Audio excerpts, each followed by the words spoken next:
M7450 versus TP Link M7650. Which one is better for you? Let's look in the video. And if you find this video helpful, so please consider subscribing our channel for more this type of content. You will see this is the detailed comparison between these two. So first talk about 4G LTE support. M750 support LTE Cat 6, 300 Mbps download, 50 Mbps upload. And in 650, LTE Cat 11, 600 Mbps download, 50 Mbps upload. So 50 is better. Now let's look at the Wi-Fi standard. In 450, dual band Wi-Fi 2.4 GHz and 5 GHz Wi-Fi standard is available. And it is also available on 650, so both are equal. Now let's look at the maximum Wi-Fi devices. In 450, up to 32 devices connected simultaneously. And it is also available on 650, so both are equal. Now let's look at the battery capacity. In 450, 3000 mAh up to 15 hours of use battery capacity is available.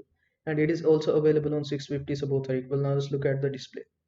In 450, 1.44-inch color display is available.